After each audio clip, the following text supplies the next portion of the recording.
Veganism as Anti-Colonial Praxis, a collection of indigenous vegan perspectives. Contents: Veganism is not anti-indigenous by Sama Seeger. The Fascinating Plant-Based History of the Dene People by Mansur Yarrow. Dairy in the Americas, How Colonialism Left Its Mark on the Continent by Matilde Núñez del Prado. And Veganism Through the Lens of Decolonization by Vanita Janwari. Veganism is not anti-indigenous by Sama Seeger. Indigenous people represent about 5% of the world's population. Even fewer continue to live according to traditional ways, which can include killing animals for survival. Despite just how rare this is, arguments against veganism often evoke indigenous peoples to prop them up. How often have you heard, "Would you tell an indigenous person to go vegan?" In fact, the argument that veganism is incompatible with indigenous culture is unfounded. Advocates for humans, animals, and our ecosystems are natural allies in the fight against oppressive colonial structures. As an indigenous person, I understand the drive to protect our customs from further erasure.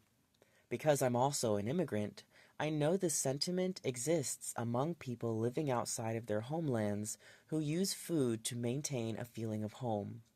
But modern meat production and other systems of animal agriculture are rooted in pastoralism, which is central to the Western Judeo-Christian tradition with its pastors and godly shepherds. Colonizers were able to spread animal agriculture around the world with the help of Christianity, a tool used against indigenous peoples. Indigenous hunter stereotype. The argument that veganism is anti-indigenous makes the mistake of equating indigeneity with hunting.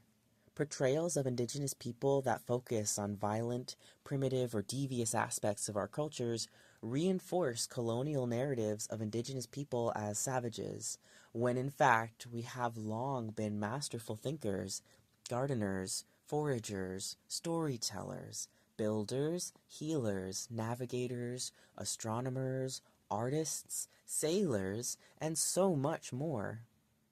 The shallow snapshot of indigenous people as hunters paints us as frozen in time, ignoring our lived reality.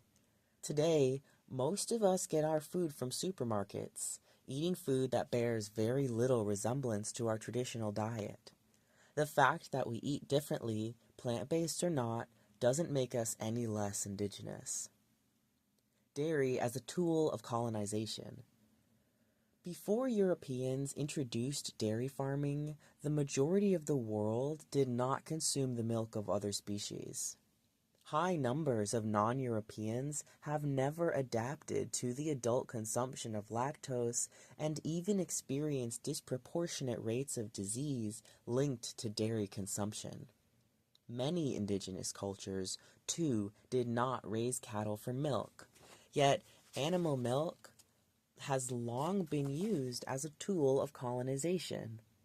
In the article, Animal Colonialism, The Case of Milk, author Matilde Cohen writes that because animal milk was wrongly thought to be a way of boosting population growth, governments pushed dairy farming to fulfill the desire for a larger indigenous and black labor force and army. Long-term breastfeeding, a traditional form of contraception, was demonized, and animal milk was aggressively encouraged. Despite widespread knowledge of its harmful effects on mothers and babies, breastfeeding colonialism continues today, with formula companies using pervasive, misleading, and aggressive marketing tactics. According to the United Nations, these tactics are used on vulnerable parents around the world, creating a substantial barrier to breastfeeding. The practice continues into childhood. In Aotearoa, New Zealand, today, government guidelines tell us to consume 2.5 servings of dairy a day and offer it in schools with no alternative, even though around 64% of the indigenous Maori people are lactose intolerant. The white gaze of veganism. The earliest record of nonviolence towards animals comes from around 3,000 years ago in ancient India. Nonviolence, or ahimsa, became central to Hinduism, Buddhism, and especially Jainism, which asks its adherents not to enslave or hurt other animals. These philosophies inspired countless people and paved the way for movements of nonviolent resistance. Since then, decolonial and anti-racist activists, environmentalists, disability advocates, anti-capitalists, feminists, anarchists, philosophers, and others have discussed the oppression of animals through numerous and important lenses. For example, civil rights activist Dick Gregory once said in an interview that the same thing that we do to animals, the system is doing to us, believing that eventually it will come to a vegetarian world or no world at all. More recently, during a talk at the University of California, Berkeley, political activist Angela Davis called on humanity to develop compassionate relations with other creatures with whom we share this planet, placing veganism as part of a revolutionary perspective. Despite the many powerful and diverse activists fighting against some of the world's most exploitative industries, veganism is often reduced in media and academia to a mere fad for privileged white people. In reality, Black Americans are noted as the fastest growing vegan demographic in the United States, and there is notable growth of veganism among Maori too. These stereotypes about indigenous cultures ignore and erase the many nations that have long relied on cheap and abundant plant staples such as lentil, corn, potatoes, beans, and chickpeas, as well as the many poor vegans in affluent nations. Indigenous values. In contrast to the modern anthropocentric worldview, which sees humans as separate and superior to other animals, most indigenous traditions recognize that humans are part of nature. We knew that animals were our relatives long before Charles Darwin said so. For example, the Mandaean god, Hai, or the living, is the life force of the natural world and all its inhabitants, a perspective which sees the sacredness of all living things. Our teachings say all killing and bloodletting is sinful, and though we are, perhaps paradoxically, given permission to eat male sheep, prey birds, and scaled fish, the attitude towards slaughter is always apologetic. Some say that we, or at least our priests, used to be vegetarian. Though some indigenous cultures are tokenized against veganism, their stories tell us they care deeply about their animal siblings. In her talk, Indigenous Veganism, Feminist Natives Do Eat Tofu, Margaret Robinson discusses the Micmac view that all life is related, encapsulated by the concept of Msitnomak, which means all my relations. Because of that view, she explains, the modern commercial fishery, often touted as offering economic security for Aboriginal communities, is even further removed from our Micmac values than modern-day vegan practices are. These perspectives offer pathways to a veganism which is compatible with the values of our ancestors and may even help us to live up to them. As Robinson says, veganism offers us a sense of belonging to a moral community whose principles and practices reflect the values of our ancestors, even if they might be at odds with their traditional practice. Veganism as a decolonial tool. Veganism is often accused of being anti-indigenous, but in reality, it is a response to the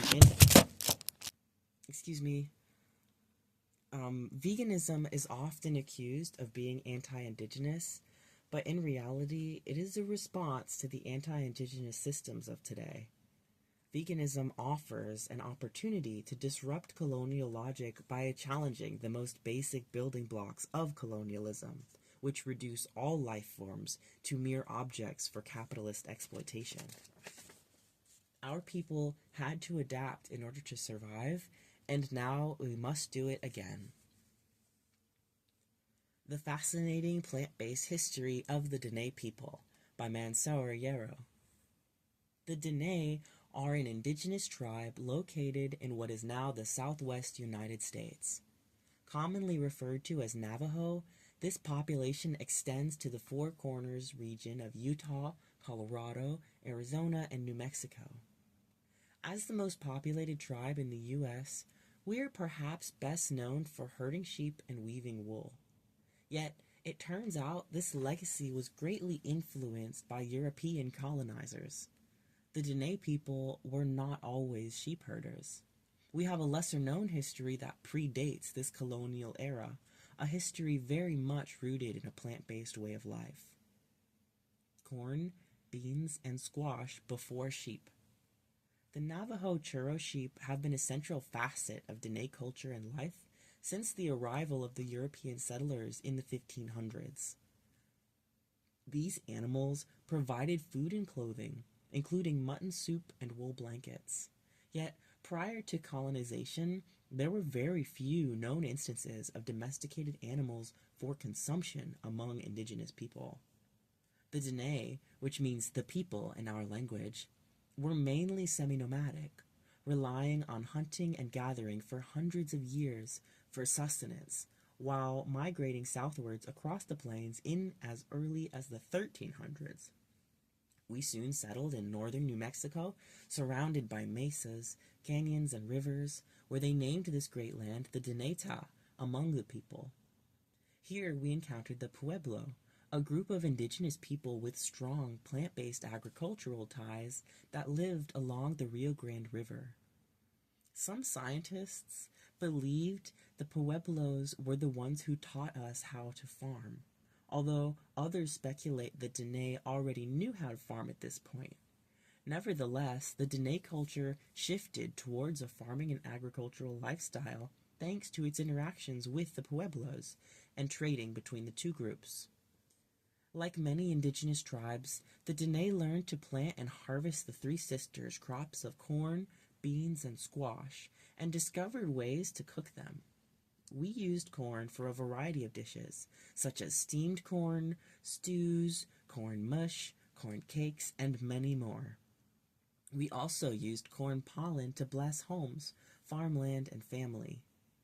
Though the Dene continued to hunt animals and forage when necessary for survival, we increasingly came to rely on farming plants, which provided families with enough food to get them through dry summers and to be able to survive harsh winters. Soon, all throughout Deneta, cultivated plant crops filled the land. By the 1600s, we were masters of our own agricultural practices.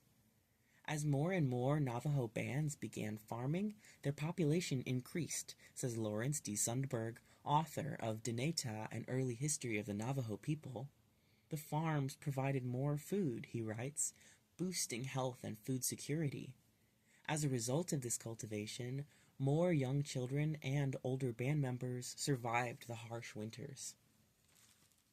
Evidence of the Dene's plant-based lifestyle also emerges from the oral stories passed down through generations. In Dene Bahane, Navajo creation story, the evolution of life is told through a sequence of worlds, the first being the beginning of time, all the way through the fifth world being the present. In the fifth world, the Diyin Dene, holy people, gifted corn, beans, squash, and tobacco to the Dene people. We believe that by consuming these foods, a person will live a long life and achieve the ultimate goal of sacred existence in old age.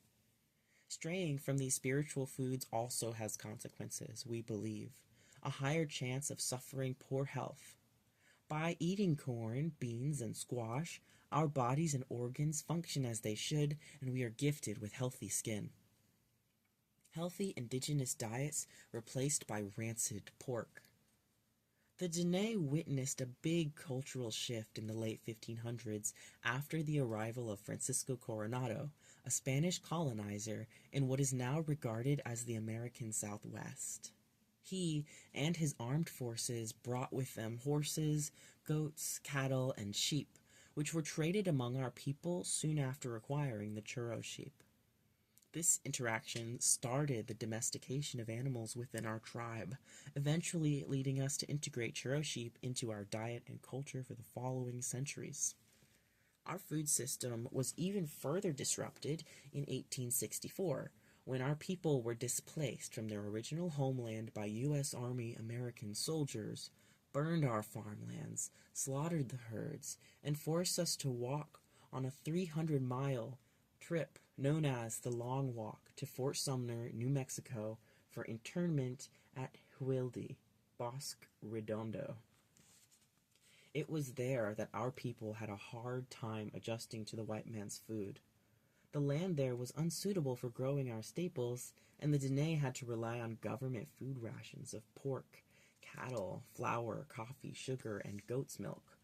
But these foods were nutritionally inadequate and, in some cases, cooked improperly. After falling ill eating rancid meat of pork and bacon, many Dene developed an abhorrence to pork that exists in our culture to this day. Dairy products, such as goat milk, were forced upon us. In hospitals and boarding schools, children were fed dairy products despite expressing a strong dislike for these foods. Perhaps because nearly 75% of indigenous people are lactose intolerant. My tribe is not the only one with strong plant-based ties. Records show that throughout Turtle Island, most indigenous people were in fact predominantly plant-based agriculturists. According to Choctaw tribal member Rita Laws, Choctaw Indians based in Mississippi and Oklahoma were excellent farmers who grew and ate corn, pumpkins, and beans, eating very little to no meat. Their homes were made from wood, bark, and cane. Even their clothing was plant-based and made from cotton. The Mayan, Aztec, and Zapotec people had twice the lifespan as most Spanish people, eating a nutrient-dense vegetarian diet since birth. And almost half of the world's crops were originally cultivated by indigenous people of North and South America, including 4 of the top 10, corn, cassava, potatoes, and sweet potatoes. Many indigenous tribes have creation stories that point to vegetarianism. In the Choctaw creation story, corn was given to them by Hashtali, the Great Spirit, which is considered divine. In Cherokee legends, animals, plants, and humans lived in harmony with one another until the humans became aggressive and ate the animals. The animals created diseases in response to keep human population in check. Even among the Micmac people, legends are told with multiple references to veganism, including regret at animal death and a kinship relationship between humans and animals. Historically, animal agriculture was used as a tool for colonization by the European settlers to disrupt our food systems and leave us food insecure on reservations. For example, meat and dairy were fed to indigenous children in boarding schools as an effort to civilize us and disconnect us from our agricultural history. Antonio de Mendoza, first viceroy of New Spain to the Spanish king in the 1530s, boasted of his plans to take our land. May your lordship realize that if cattle is allowed, the Indians will be destroyed. Today, I am vegan as a Dene person, and as an act of protest and opposition to the oppressive systems that exploit humans, animals, and the natural world. By recognizing our animal siblings as one of our own, we reject the colonial idea of anthropocentrism and live in a more harmonious existence with the world around us. Dairy in the Americas. How Colonialism Left Its Mark on the Continent, by Matilde Núñez del Prado. The Americas have a long, strange history with milk. While the domestication of animals was a widespread practice in several pre-Columbian cultures, the introduction of milk to the diet on the continent began only in the 16th century as part of the process of territorial occupation and colonial domination. Today, milk production continues to occupy large amounts of land, polluting water and damaging vital ecosystems around the world, and its consumption leads to serious health problems in more than 2/3 of the world's population. The introduction of animals to the New World was one of the most effective strategies for consolidating the European colonial agenda. The first cows arrived on the continent with Columbus on his second voyage in 1493 and spread throughout the continent in a short time. The introduction and expansion of cattle to the Americas helped the conquerors to occupy territories, destroy native environments, introduce European crops, and support various extractive activities that favored the empire. As anthropologist Rosa E. Fick writes, conquest worked indirectly through bodies of cattle taking up more and more space. The native inhabitants, animals and humans, were invaded not only by settlers but also by their animals, who helped transform the Americas' environments to suit European ends. The importation of animals also had an ideological background bathed in racism and a superiority complex.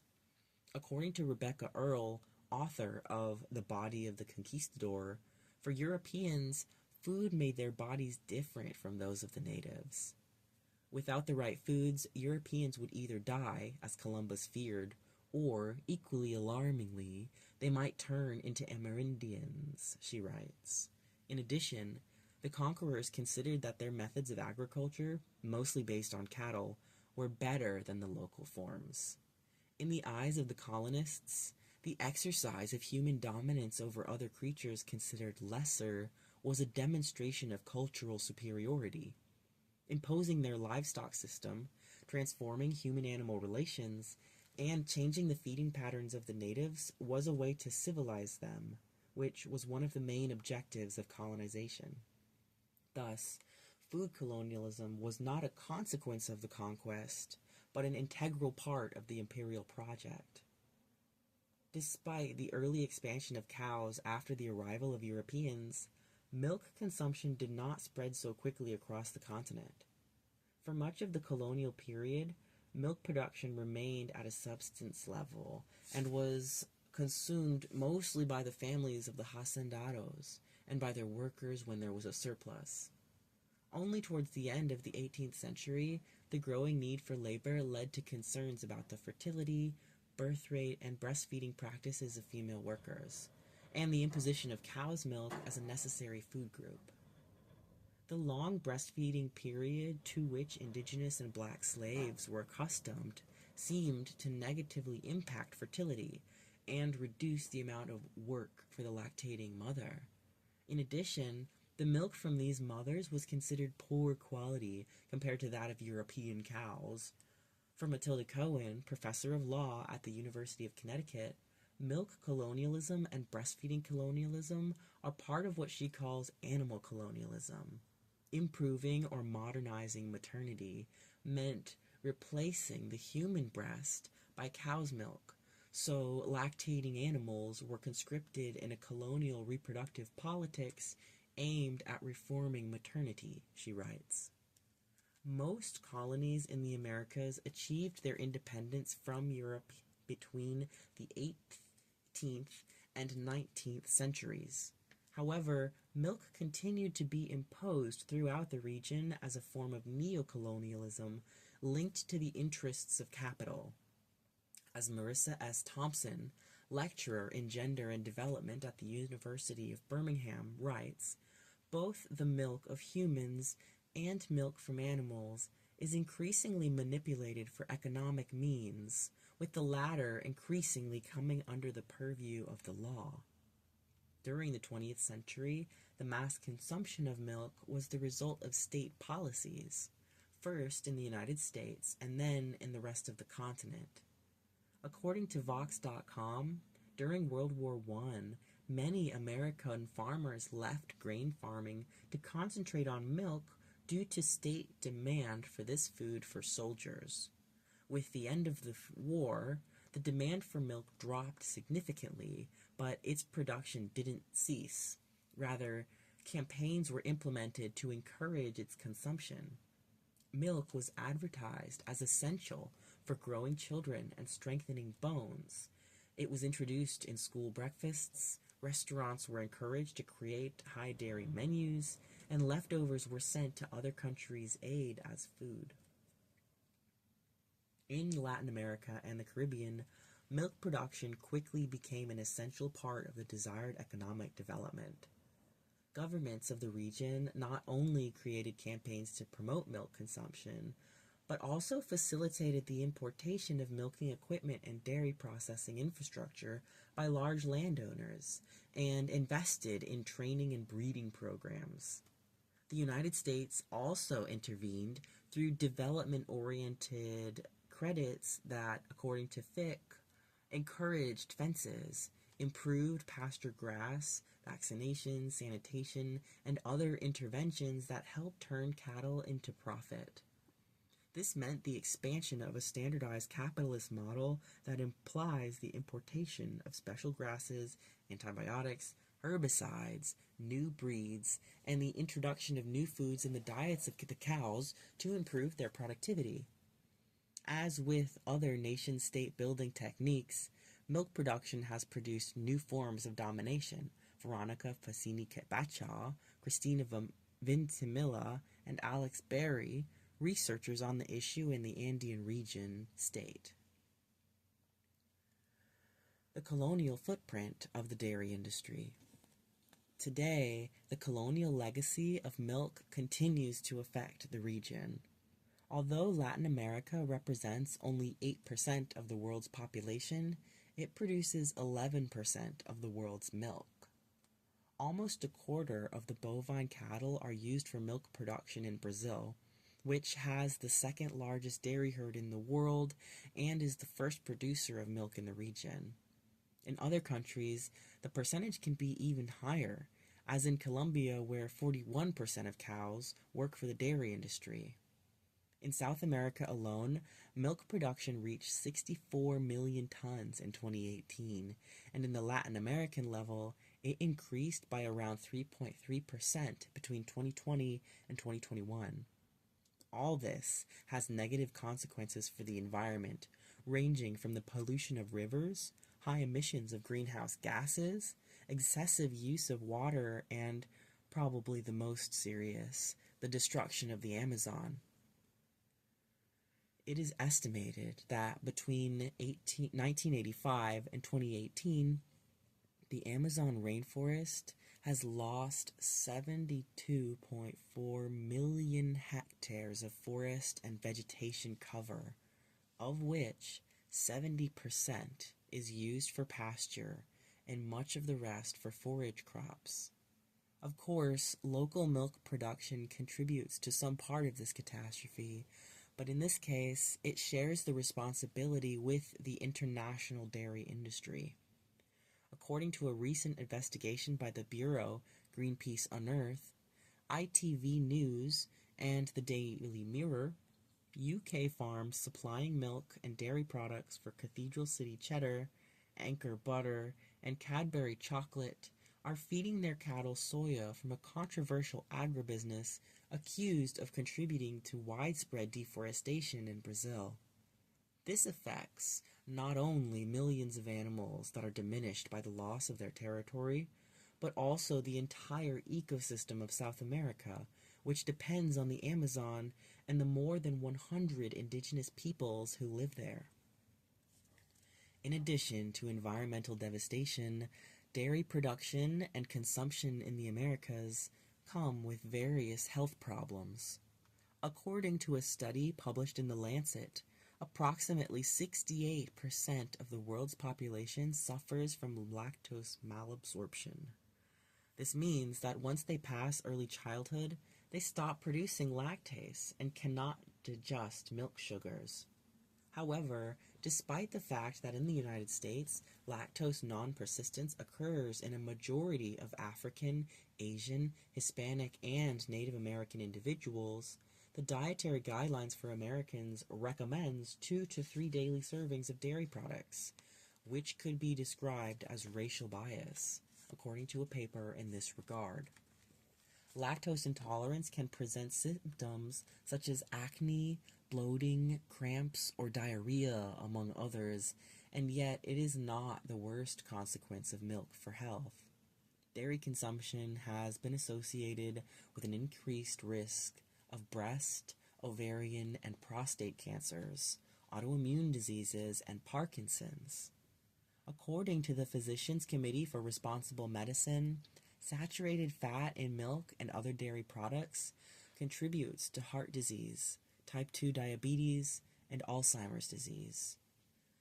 In addition, studies show that consumption of milk has higher risks of total mortality, and, contrary to popular belief, bone fracture rates tend to be higher in countries that consume milk compared to those that don't.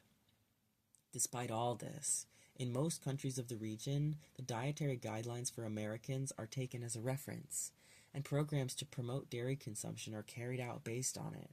For example, in Bolivia, Ecuador, Paraguay, and Colombia, which proves that colonialism has transcended until today to the detriment of the population health. Imagining a world without dairy. As writer and activist Zane McNeil explains, the dominance exercised by nations and corporations from the global north over previously colonized nations in the global south through international capitalism is a form of neocolonialism, and that is precisely what is currently happening with the dairy industry in the Americas. But what would happen if the entire region decided to leave the cow's milk for the calves? Can we imagine another future? Ecologically, a measure like this would contribute to considerably reducing the carbon footprint, the use of water and land, and the pollution of rivers. The use of antibiotics and pesticides would also be reduced. Deforestation of the Amazon rainforest would be much less, leading to the recovery of local population health would improve in leading to the recovery of local flora and fauna and allowing a greater capture of greenhouse gases. Population health would improve in many ways, helping to reduce the current overload of the health system and saving money that the states could invest in improving hospital care. It would also reduce the risk of zoonotic diseases associated with dairy production, such as tuberculosis, brucellosis, leptospirosis, salmonellosis, and listeriosis. Latin America and the Caribbean are full of nutritious plants that are perfect for preparing plant-based milks, such as amaranth, tarwi, quinoa, Amazonian nuts, peanuts, and potatoes, among many others. Changing animal milk for milk based on local plants would not only be an act of cultural and territorial vindication, but also a full exercise of food sovereignty. Workers from the old dairy sector could find employment in the native plant-based industry. Above all, abandoning the colonial legacy of dairy would free millions of cows, bulls, and calves from the system of exploitation to which they are currently subjected, eliminate the suffering of mothers and babies that are prematurely separated every day, avoid painful diseases to hundreds of sentient animals, and would allow them to enjoy the grass, the sun, and their loved ones. For humans, such an act of compassion would bring as a reward a healthier life with a lower risk of invasive diseases and probably a longer lifespan. So, what are we waiting for? Veganism Through the Lens of Decolonization by Venita January. Our ancestors followed a plant-based diet. To many of its advocates, veganism is not a new trend. It is simply a return to traditional African diets. I particularly think it's important to spread veganism around Africa because it originated in Africa, says Nicola Kagoro, a chef working in South Africa and Zimbabwe. Our ancestors didn't eat as much meat. It is through colonization that we learned these crazy meat-eating practices. Kagoro founded the African Vegan on a Budget movement to show Africans vegan diets can be affordable and filling. She also cooks for female vegan armed rangers group Akashinga, who fight elephant poaching in Zimbabwe. Tendai Chipara, the Zimbabwean blogger behind Plant-Based African, adds that the plant-based movement is not new to Zimbabwe. Our ancestors followed a plant-based diet and they thrived, and most died of old age. The food they ate was organic and meat products were consumed minimally. The unfortunate thing that happened to us as people was colonization, which led to a massive change to our food production, access to land, and the emergence of processed foods. We now have a high number of the population being affected by lifestyle-related issues such as type 2 diabetes. So I am very passionate about Zimbabwean plant-based cuisine because it is medicine. Until about 5 centuries ago, Africa remained mainly dependent on traditional food. When adventurers and slave traders came to the African continent, they introduced various crops and the larger-scale domestication of animals for commercial consumption and export. These capitalistic farming methods exacerbated the spread of animal diseases among humans. The nomadic lifestyle of some African tribes, which required smaller herds, also began to dwindle as meat production became a lucrative industry and changed the eating patterns of people on the continent. According to Kagoro, when Africa was colonized by the West, they started industrial livestock farms for exporting meat. With time, the locals too adapted to it and the plant-based diet started fading. But this Zimbabwe-based chef is not keeping up with current times. Rather, she is going back to the roots. When Nicola Kagoro told her friends that she wants to start a vegan movement in her community, they laughed at her. "Our ancestors were vegan," she said. "We have always been vegan, and that tradition and culture should not be forgotten." Kagoro was referring to the time before the West has colonized the African continent and overthrew the plant-based diet for a meat-based one. Hummus, injera, and tahini, like many other African dishes, have gained prominence on an international scale, owing to the increased popularity of veganism. The earliest mention of hummus made using tahini dates back to Egypt in the 13th century, although it is popular in Greek cuisine too. In research on the world's healthiest diets, published in The Lancet in 2015, West African countries such as Mali, Chad, Senegal, and Sierra Leone, which boasted diets rich in fruits, vegetables, and whole grains, topped the list. Ethiopian cuisine relies on plant-based foods, such as the sourdough flatbread injera, lentils, and beans. Ethiopian cuisine is very vegan-friendly due to strict fasting periods imposed by the Ethiopian Orthodox Church. Thus, during fasting, they are not allowed to consume any animal products. Their meals mainly comprise of vegetables, legumes, and spices during these periods. Injera is a staple flatbread used in place of plates or utensils in Ethiopian cuisine. Stews, called wat, are spooned on top, and pieces from the injera are used to scoop up the food. What the health?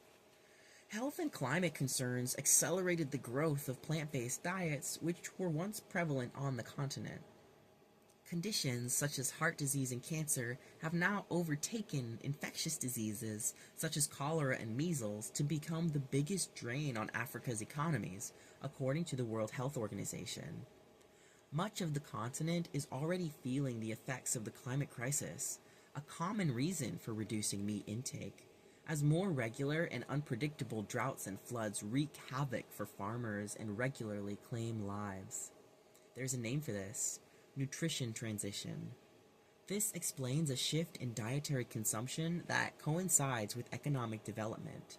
It's most often used to talk about a shift away from more grain and fiber-rich diets toward a processed, meat-heavy, Western dietary patterns. Fatimat Adelabu, author of the blog Jegbis, says that she grew up eating many meat-heavy dishes. Goat, cow tripe, oxtail, and fish were common additions to stewed dishes. She transitioned to plant-based in 2017 after watching the documentary What the Health on Netflix. I started off watching it with a bowl of chicken and rice, and by the midway, I had placed the half-eaten bowl next to me, and at the end, says Abdalu, I was in the kitchen bagging meats from my fridge and freezer and tossing them into my garbage can. Chipara, author of Plant-Based African, adopted a whole foods, plant-based diet after being diagnosed with type 2 diabetes in 2018. Prior to that, she struggled with other health issues such as anemia, fatigue, joint pain, and depression. I realized that I was going down a slippery slope that would end up with me without limbs, blind, or worse, dead, she says. Looking at evidence-based research, the most successful way to deal with insulin resistance is to adopt a whole food plant-based diet. In addition to health-related reasons, many people adopt a vegan lifestyle due to the ethical aspects associated with animal farming. By choosing veganism, these individuals recognize that animals are not ours, humans, to use or consume, and in this manner take a stand against cruelty and exploitation by abstaining from its products and practices. On a personal note, and speaking as someone who lives a vegan lifestyle, many people ask me why did I suddenly decide to change such a big facet of my life. Modernization, industrialization, and colonization aside, the most honest answer I can give is because it allowed the most authentic expression of myself. I could not advocate for life and protecting the environment while I clearly turned a blind eye to the suffering of sentient creatures and the systematic destruction of our environment. My bottom line is, and always will be, due to our history, colonization will always have remnants in Africa. Our responsibility is our choices and actions. What do you think about veganism as an African? Thank you for listening.